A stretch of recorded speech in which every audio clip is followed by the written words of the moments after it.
കണ്ണൂർ ജയിലിൻ്റെ പ്രത്യേകത 2 പേരെ ഒരുമിച്ച് തൂക്കാൻ പറ്റും. അപ്പം ഞാൻ ഈ അന്ന് അതിന് സാക്ഷിയായിരുന്ന അവിടുത്തെ ജയിലേഴ്സിനടുത്തൊക്കെ സംസാരിച്ചിട്ടുണ്ട്. അപ്പം അവർ പറഞ്ഞു, തലേ ദിവസമൊക്കെ ആയി അല്ലെങ്കിൽ രാവിലെ ആയി പോകുമ്പോഴും എന്താ വേണ്ടെന്ന് ചോദിച്ചാൽ ഒന്നും വേണ്ടെന്ന് പറയുന്നു. കാര്യം അവർക്ക് അങ്ങനെ ഒരു പ്രത്യേക മാനസികാവസ്ഥയിൽ നടന്നു പോകുന്നു, ഒരു വേറെ ലോകത്തിലേക്ക് പോകാൻ തയ്യാറായി നിൽക്കുന്ന ആൾക്കാരെ പോലാണ്.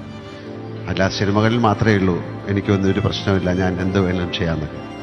അപ്പം അതൊരു മാനസികാവസ്ഥയായിരുന്നു. കാര്യം എന്നെ ആ സിനിമയിൽ ഹാങ് ചെയ്തിരിക്കുന്ന, ഞാൻ അദ്ദേഹത്തിൻ്റെ പേര് പറയുന്നില്ല, 13 വർഷം, ആ സിനിമ ഇറങ്ങുന്നതിന് 13 വർഷം മുമ്പ് തൂക്കിക്കൊന്ന ഒരാളുടെ കയറായിരുന്നു കഴുത്തിലിട്ടത്. അതെ, അത് എനിക്ക് തോന്നുന്നില്ല ഇത്ര ആക്ടേഴ്സിന് ജീവിതത്തിൽ ഇത് പറ്റിയുള്ള കാര്യം. അത് ഞാൻ ചോദിച്ചപ്പോൾ ബിന്നി അങ്ങനെ പറയുന്ന അന്നത്തെ കമ്പനികളാണ് അത് ഉണ്ടാക്കി കൊടുക്കുന്നത്. കാര്യം അതിൻ്റെ ഭയങ്കര ഭംഗിയാണ്, അതിൻ്റെ കുടുക്കുകൾ, കാര്യങ്ങൾ, അതിൻ്റെ കറക്റ്റായിട്ട് അത് ഓടണം. ഉള്ള വെയിറ്റ് എന്ന് പറയുന്ന കയറിനേക്കാളിലും വലിയ വെയിറ്റാണ്, അതിൻ്റെ ഭാരത്തിനേക്കാളിലും വലിയ ഭാരമാണ് അത്.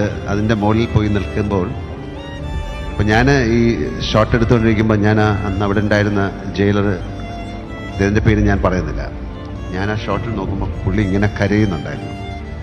കുറേ ദിവസമായി ഞാനവിടെ താമസിച്ചു. ഇതേ അവസ്ഥയാണെന്ന് പറഞ്ഞു. കാര്യം 10 അല്ലെങ്കിൽ 7-8 വർഷമൊക്കെ അവിടെ ജയിലിൽ കിടന്ന് അവർ തമ്മിലൊരു അറിയാതെ സൗഹൃദം ഉണ്ടാകും. അയാളെ പിറ്റേ ദിവസം തൂക്കിക്കൊല്ലുക എന്ന് പറയുമ്പോൾ ഒരു മാനസംഗതി. ഇതേ കരയുന്നു.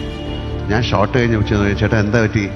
മോഹൻലാൽ കുറ്റമൊന്നും ചെയ്തിട്ടില്ലല്ലോ, പിന്നെ നിങ്ങൾ എന്തിനാ ഇങ്ങനെയൊക്കെ ചെയ്യുന്നത് എന്ന് പറയുന്ന അവരും മനുഷ്യരാണ്. പക്ഷെ ഭയങ്കര ഒരു വല്ലാത്തൊരു തേങ്ങലോടുകൂടി ആയിരിക്കാം ആ കഥാപാത്രം ഞാൻ ചെയ്തത്. അത് കഴുത്തിലിടുമ്പോൾ ഒരവസ്ഥ, അത് കഴുമരത്തിന്റെ മുകളിൽ തന്നെയല്ലേ നിന്ന്? ആ കഴുമരത്തിന്റെ മുകളിൽ നിന്നിട്ട് തന്നെയല്ലേ അത് ചെയ്തത്? അതെ, അത് ലിവർ വലിക്കുകയാണ്. പക്ഷെ ഞാനത് തലേ ദിവസം അത് അവർ ടെസ്റ്റ് ചെയ്യാനായിട്ട് ഞാൻ അതിൻ്റെ പുറത്ത് നിൽക്കുമ്പോൾ, അല്ലാതെ തലേ ദിവസം ഇത് നോക്കും. അപ്പം ഞാൻ ആ ജയിലിൽ കിടന്ന ഒരാളുടെ മാനസികാവസ്ഥയെപ്പറ്റി ഞാൻ ആലോചിച്ചു. കാര്യം അതിൻ്റെ അപ്പുറത്ത് വലിയൊരു മരമുണ്ട്.